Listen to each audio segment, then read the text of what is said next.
And so, we need to hear God speaking to us through His Word. And it is a promise that the providence of God, based on the text, that the Israelites will be blessed in everything that they do. God promised, God desires that they will be blessed.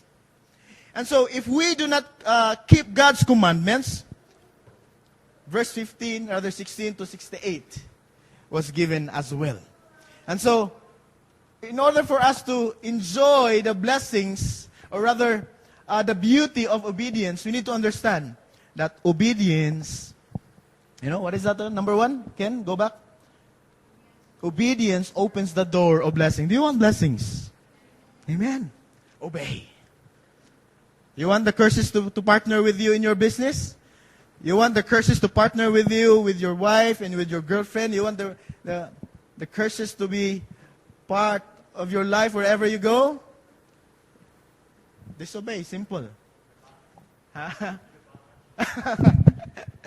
Let's move into number 2. Obedience precedes blessings and success. We want blessings. We want prosperity. Okay? We want success in our lives. But then again, before entering into victory, before entering into blessings, before entering into, prosperity, obedience is the answer. Amen? Let's go to Joshua chapter 1, verse 6 to 9. Be strong and courageous. Actually, let me give you the context of this. It is after Moses died. And Joshua left alone as a young follower. Parang nagwander siya. And God right away, after the death of Moses, God reminded Joshua the reason why a lot of the people during Moses' time failed to enter into the promised land. That's why right away, before Joshua commanded God to execute and do battles and fights against the Amalekites and the Philistines, God reminded them of the most important thing, and this is it. God said, be strong and courageous, because you will lead these people to inherit the land I swore to their forefathers to give them. Be strong and be very courageous. Be careful to obey all the law my servant Moses gave you. Do not turn from it to the right or to the left, that you may be successful wherever you go. Verse 7 is very beautiful. Do not turn from it to the left and to the right. And sometimes our responses to life is left and right. Sometimes muratag born again, and sometimes born against Buddha. Born again and born against. The Bible says, do not turn to the left or to the right, that you may be successful wherever you go. And so the key in this world is not, America. God allowed America to go down because people are thinking, America, America. No, the key is not America. The key is not Europe. The key is God. Wherever you go, if God is with you, you will be blessed. Amen? Verse 8, do not let this book of the law depart from your mouth. Meditate on it day and night. How many times do you read your Bible? Huh? When troubles come? Think so? Give me promises, give me promises. It says there, day and night, so that you may be careful to do everything written in it. So a lot of people fail to do what the Bible, decrees, because they don't know it. They don't meditate on it. It's clear. Do not let this book of the law depart from your mouth. Meditate on it day and night, so that you may be careful to do everything written in it. And so the execution of the Word of God comes, or rather follows, after carefully meditating on the Word of God. Lord, is this for me? Lord, what is your Word? Because you need to understand, as I keep on saying time and time again, these words primarily was written to Israel. And so we cannot just, pick out and apply to ourselves right away, hook, line, and sinker. Para sa imuha. No, you need to ask the Holy Spirit. Learn. I want to learn God. Teach me what lessons that I need to learn from this passage. You need to converse. You need to talk with the Holy Spirit. And so upon, carefully studying and meditating on it, the result is given so that you may be careful to do everything written on it. Then, result, right? Then you will be prosperous and successful. People just want, then you will be prosperous. That is what we want. Amen? We just want successful and prosperous. And we forget the verses above, or the preceding verses. Have I not commanded you, be strong and courageous? Do not be terrified, Joshua. Do not be discouraged, for the Lord your God will be with you wherever you go. And so, obedience precedes blessings and success. I want you to repeat that with me. Obedience precedes blessings and success. Go. Precedes blessings and success. Number 3, obedience must be taught. Obedience must be taught. Sometimes man, loves to give instructions and commands to others, and them not doing, what is needed. May lang kay tamanugo, may kay tamamadlong, pero the thing that we want others to do, we do it. Amen? Ay lagi pagpanlibak, uy, ikaw mismo libakiran ako. Obedience must be taught. Let's go to Matthew 28 at this point, verses 19 and 20.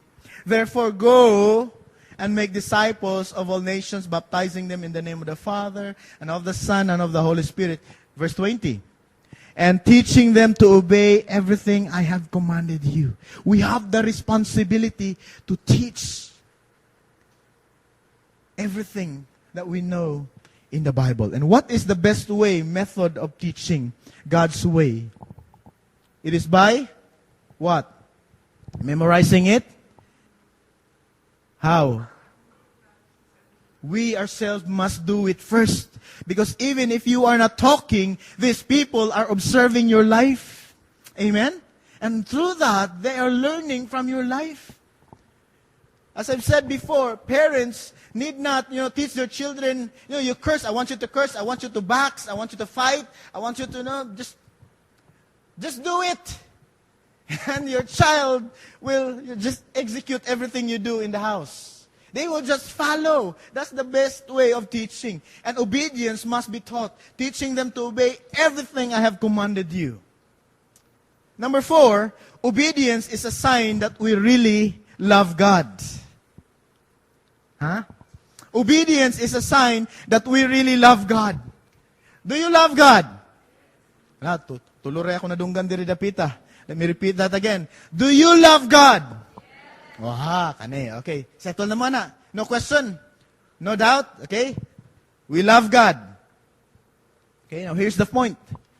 John 14:15. And this is a check. This is a test whether we really love God. If you love me, you will obey what I command, Jesus said. Kana palang daang pagsimba Domingo, pagka namang yung bugno, eh. Simba ba ko di? Simba. Basic obedience, di patakatuman. If you really love God, obey His commandments. How do we know that we love God? It is when we joyfully obey His commandments.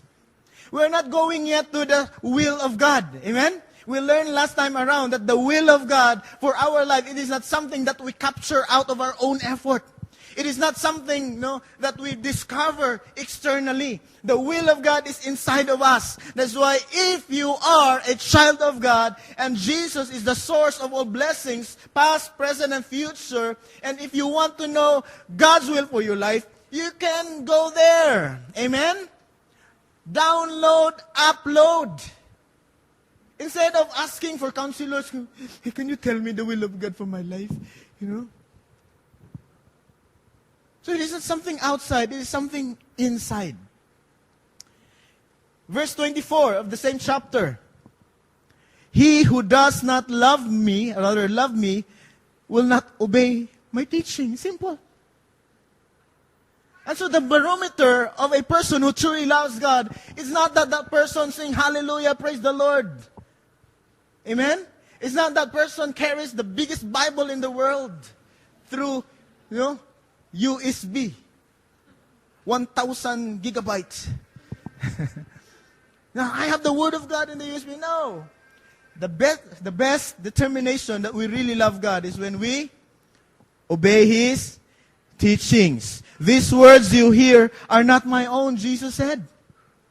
They belong to the Father who sent me. Now, where is Jesus right now?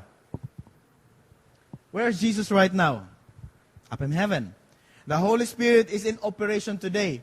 God the Father displays His power. He let Himself known, based on Old Testament. God reveals Himself as the Father. And then He sent His Son, Jesus Christ, displayed. And when Jesus died, finishing His purpose and fulfilling God's will to save mankind, He rose from the grave and He's now seated at the right hand of the Father, interceding for you and me. Right now, the Holy Spirit is interceding for us. The Holy Spirit is in operation in our lives. And people in this world, especially today, this year, and right, you hear the news, right? Companies, canceling workers, hundreds of workers. And people are looking, where is God? Where is the Christian is saying, God is good, God is merciful, God is a God of blessing. Where is that God? They cannot see the literal Jesus today. Instead, they will see us. That is why we are God's representative. Amen? May through our lives, people will see God.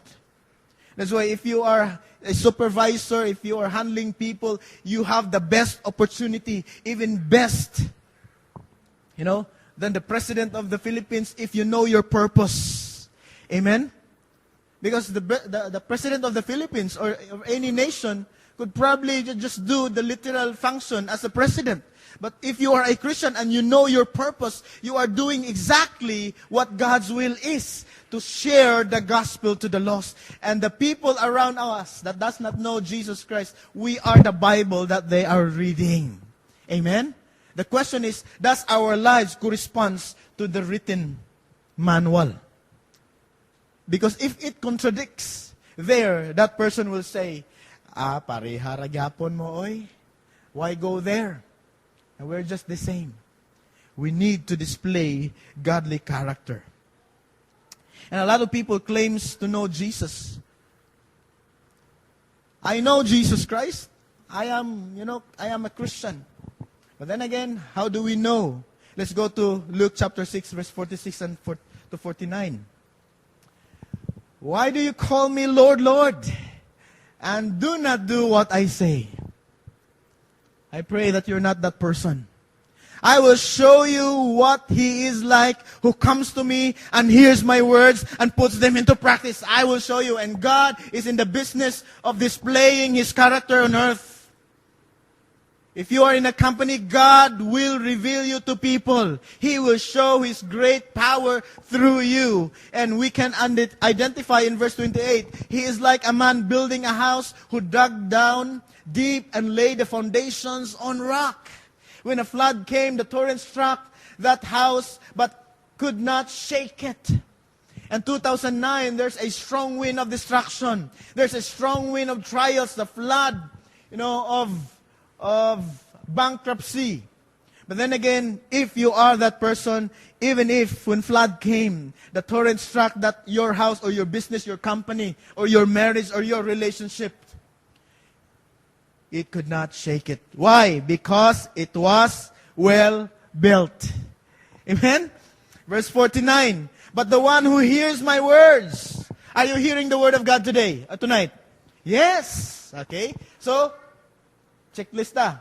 Ako na. But the one who hears my words. Ako na. Ikaw na. It is you, right? Can you claim it? But the one who hears my words, pero this is the barometer or the classifying point, and does not put them into practice is like a man who built a house on the ground without foundation. The moment the torrent struck that house, it collapsed and its destruction was complete. Amen? Praise God that we serve a loving and a mighty God. Friends, our love for Christ is revealed in our obedience to His commands. That's the only way.